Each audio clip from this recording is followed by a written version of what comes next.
Hello friends, இன்றைக்கி recipe கத்திரிக்காய் தொக்கு. கத்திரிக்காய் சுத்தமாக பிடிக்காதவங்க கூட இந்த மாதிரி செஞ்சு கொடுத்தோன்னா கண்டிப்பாக சாப்பிட்ருவாங்க. இது இட்லி, தோசை, சப்பாத்தி, ஒயிட் ரைஸ்க்கெல்லாம் ரொம்ப நல்லாயிருக்கும். இப்போ வாங்க இந்த டேஸ்டியான கத்திரிக்காய் தொக்கு எப்படி செய்கிறதுன்னு பார்க்கலாம். அதுக்கு முன்னாடி கீர்த்தி சௌமிஸ் கிச்சனை ஃபஸ்ட் டைம் பார்க்குறீங்கன்னா ரெட் கலர் சப்ஸ்கிரைப் பட்டனை கிளிக் பண்ணிவிட்டு பக்கத்தில் இருக்க பெல் ஐக்கானில் ஆல் கொடுத்துக்கோங்க. என்னோடய வீடியோஸ் எல்லாம் பிடிச்சிருந்துச்சுன்னா லைக் பண்ணுங்கள், கமெண்ட் பண்ணுங்கள், ஃப்ரெண்ட்ஸ் அண்ட் ஃபேமிலிக்கு ஷேர் பண்ணுங்கள். இப்போ வாங்க வீடியோக்குள்ளே போகலாம். ஃபஸ்ட்டு கத்திரிக்காய் தொக்கு செய்கிறதுக்கு நான் வானலில் ஒரு 2 டேபிள் ஸ்பூன் எண்ணெய் விட்டுக்கிறேன். எண்ணெய் காய்ச்சதும் இதில் ஒரு 4 மீடியம் சைஸ் கத்திரிக்காய் இந்த மாதிரி கட் பண்ணி இதில் சேர்த்துக்கிறேன். ஒரு 2 நிமிஷம் இந்த எண்ணெயிலேயே வதக்கணும் அப்படின்னா கத்திரிக்காய் நல்லா சாஃப்டாக வதங்கிடும். கத்திரிக்காவை இந்த மாதிரி வெறும் எண்ணெயில் ஃபஸ்ட்டே வதக்கிட்டு அரைச்சிக்க போகிறோம். அந்த மாதிரி பண்ணோன்னா கத்திரிக்காய் நல்லா டேஸ்ட்டாக வாசமாக இருக்கும். இப்போ பாருங்கள், 5 மினிட்ஸ்க்கு அப்புறம் கத்திரிக்காய் நல்லா சாஃப்டாக வதங்கிருச்சு. இப்போ இதிலேருந்து கத்திரிக்காவை மட்டும் தனியாக எடுத்து வச்சுக்கலாம். இது ஆறுனதுக்கு அப்புறமா மிக்ஸி ஜாரில் போட்டு கொரன்னு அரைச்சிக்கலாம். இப்போது அதே வானலில் ஒரு 5 பல்லு பூண்டு, ஒரு சின்ன துண்டு இஞ்சி, இதில் மீடியம் சைஸில் 3 வெங்காயம் இந்த மாதிரி ரஃபாக கட் பண்ணி சேர்த்துக்கிறேன். இதை ஒரு 2 நிமிஷம் வதக்கிக்கலாம்.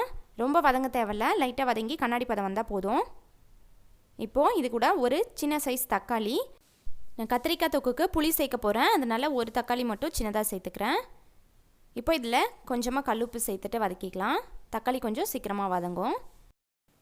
இதை வதக்கிட்டு நம்ம ஆற வச்சு அரைக்க தான் போகிறோம். அதனால் தக்காளி ரொம்ப மசிஞ்செல்லாம் வதங்க தேவையில்ல.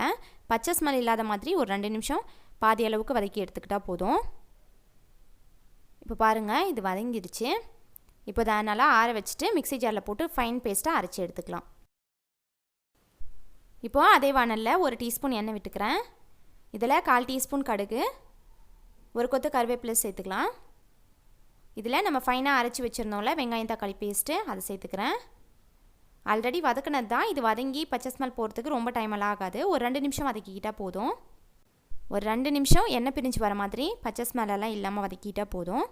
இப்போ இதில் 1 டீஸ்பூன் கொத்தமல்லி தூள், 1 teaspoon Kashmiri chilli powder, 1/2 teaspoon சீரகப்பொடி, 1/4 டீஸ்பூன் மஞ்சள் தூள் சேர்த்து இந்த மசாலாவோட பச்சை ஸ்மெல் வராத மாதிரி தண்ணி சேர்க்காமல் ஒரு 2 நிமிஷம் நல்லா வதக்கிக்கலாம். நீங்கள் உங்கள் காரத்துக்கு ஏற்ற மாதிரி வெறும் மிளகா பொடி சேர்க்குறீங்கன்னா 1/2 டீஸ்பூன் கூட சேர்த்துக்கோங்க, சரியாக இருக்கும். இப்போ இதில் நம்ம அரைச்சி வச்சுருந்த கத்திரிக்காவை சேர்த்துக்கிறேன். இந்த மாதிரி கத்திரிக்காவை வெறும் எண்ணெயில் வதக்கிட்டு மிக்ஸி ஜாரில் போட்டு அரைக்கும் போது ரொம்ப சூப்பரான வாசம் வரும்.